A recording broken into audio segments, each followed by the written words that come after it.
crithappen.com. Thanks for watching. Welcome back. This is going to be a brief video, but it's something we're pretty excited about to show you really quickly. I actually have two surprises for you. The first one is what you're looking at, which is we're going to do a quick unboxing of the Lord of the Rings, the Fellowship of the Ring deck building game from Cryptozoic. This is, as far as I know, the first copy that's out in the wild. We've been connected with people at Cryptozoic, and they were extremely nice enough to let us have this to be able to share with y'all. It's perfectly timed, given that pretty soon here the Hobbit is going to be releasing in theaters as well. But it is something we're looking forward to digging into and being able to provide a critical review down the road. But we want to go ahead and do an unboxing of it. But in addition, we have something else, and we wanted to share it with you as well. And that is a copy of the DC deck building game, also from Cryptozoic. And I figure since both of these are run on the Cerberus engine, that it would be a really good thing to be able to show you guys. Now, you'll notice just by looking at these are the exact same size boxes. They're both, like I said, run on the Cerberus engine, so it's actually kind of cool that they're the same size. One thing I noticed immediately before opening into these things, on the back, it's got pretty standard, you know, here's the cards, here's the style of gameplay and some of the things that are the benefits of each game. But you'll see there's this Cerberus engine logo on both. Well, underneath the Lord of the Rings, it says Middle Earth, and underneath the DC one, it says Heroes. So that lends me to believe that there's going to be some options in terms of additional sets. Obviously, you know, both licenses and both franchises offer just a tremendous amount of information and material. The other thing that I thought was kind of interesting was that both have recommended ages of 15 and up, which is usually a little higher than most people see. So it'll be interesting to dig into it a little more and see if that's more from the artwork perspective or just from the mechanics and the complexity of it. And then the final thing that I noticed is both of these, while they say easy to learn, they both show 2 to 5 players in terms of gameplay. So I'm not sure if there is a solo variant for these or not. We'll dig into the rules and we'll take a look. But in the meantime, let's go ahead and get to unboxing. Let's go ahead and take a look at the Lord of the Rings, the Fellowship of the Ring first. So the first thing we see is a gigantic rule book. Well, not too bad actually. It's kind of light. Looks like there is some really good artwork to go along with all of this. Now you'll notice all of the artwork is actually pictures from the movies, the Peter Jackson movies. Kind of shows you how everything is laid out. And I'm assuming that a majority of this is going to look familiar in the DC game as well because they're the same engine. But there's obvious differences in the cards. Look at that, they give you a nice little layout here of the types of cards that are involved. Looks to be quite a bit actually, all different colors it looks like to make up different things. And then a lot of space. So let's see, we've got deep down in here, if I can get it out, or maybe I can't get it out, there looks to be the hero cards. And then we have, let's see, stop. Do not open until all players are very familiar with the main game. When you are ready for the most torturous, difficult, soul-crushing experience on Middle-earth, leave these arch-enemies secret, with only Nazgul face up on top of the stack and fight them in order. Additional game rule. Destroyed corruption cards are returned to the corruption card stack. Huh. So, just to give you an idea, alerts is on the back. This could be some pretty mean, bad stuff. So we'll see what's going on there. Looks like some of the starter cards. Now, again, you can see the artwork is from the actual movies. It looks really good. It's very colorful. And then on the back, they've got a map of Middle Earth. So that looks really good as well.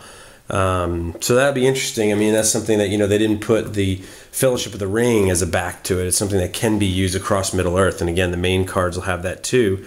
There's Samwise, looking for second breakfast. He's an ally. +2 power and destroy a corruption in your hand or discard pile. That's pretty interesting as well. Let's go ahead and open some of these cards and we'll take a look at them as well. What do you think about that idea?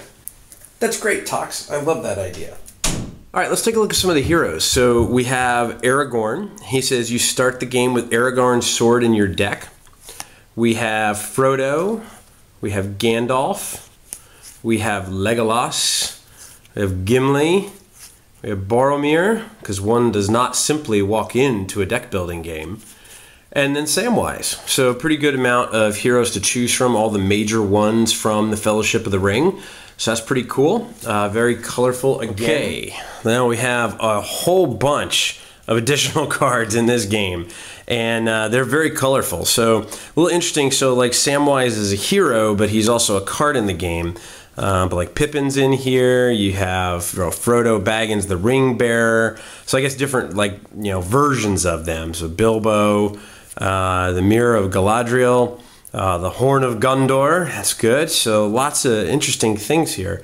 Very different colors, right? I mean, it's very easy to separate and see what kind of cards are what when you're playing them. I'm sure that will hopefully help. Red is usually bad. I'm sure these are monsters. So you have Moria orcs and things like that. And the orc captain. These look cool. Fortunes. Those are neat. They're white. When you buy or gain this card, play it immediately and then destroy it, and you get +3 power. That's pretty cool. So it looks kind of neat. Again, totally different colors for locations and maneuvers, and it's clear as to what type of card they are, both from the color and from what their names are. So that looks pretty cool. So quite a bit. It looks like also that the colors can be separated. It looks like you've got main deck area is the way this is laid out right here. It shows main deck, and then you've got courage and hero starting cards. You have despair, valor, corruption, arch enemies. So it looks like a lot of different options in terms of, kind of how to store things. And of course, you can see there's a massive amount of room available as well. So definitely got some room for expansion. Not sure how that'll work out. We'll see. But that gives you an idea of the Lord of the Rings. So why don't we take a look at the DC deck building game as well and see how similar the storage is for that, and see if the same amount of cards come with it as well. Okay, so the DC deck building game, same kind of thing. Looks like we've got rulebook on top. Let's see if it's the same style. Look at that, it is. It's good. It's got same style of cards. Just it looks like a little different name to the cards, and that's interesting because in this there's things like well, I guess there's locations, villains. I didn't look to see on the Lord of the Rings, but there could be villains there as well. So it'd be interesting to see how the different names of cards work. You can see the structure is the same, so the Cerberus engine at work, and same type of stuff in terms of really good examples of the rule book and pictures to go along with that. So that's really kind of cool. Lots of good things happening there, and you will see listed right down here is one of our own, Nathaniel Yamaguchi. Although it really should say Professor Nathaniel Yamaguchi. I'll go ahead and let Cryptozoic get away with it this one time. Looks like the exact same type of layout in terms of storage. This one shows supervillains, weakness, kick, vulnerability, punch, and main deck. It's a little hard to see that. It's kind of gray, but same storage tray, same style. So it fits with the whole Cerberus engine again. But let's go ahead and we'll open up some of the heroes and show you some of the cards from this one as well.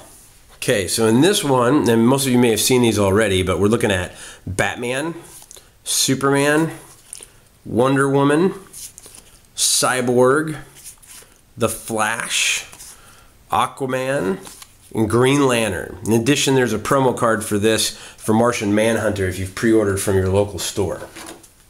All right, so let's take a look at these. For anyone who's not seen the DC cards, same style with the title at the top and what kind of card they are here, and cost and points and things like that. But again, very different in terms of coloring. You can easily tell what kind of card is what. I mean, how many deck builders have pink? I'm sorry, I'm a strong man, I can say it, but that's really cool. Bright orange for superpowers. Villains are red again. So really cool, different looks. And the artwork is great, right? I mean, the artwork on these is really cool looking stuff.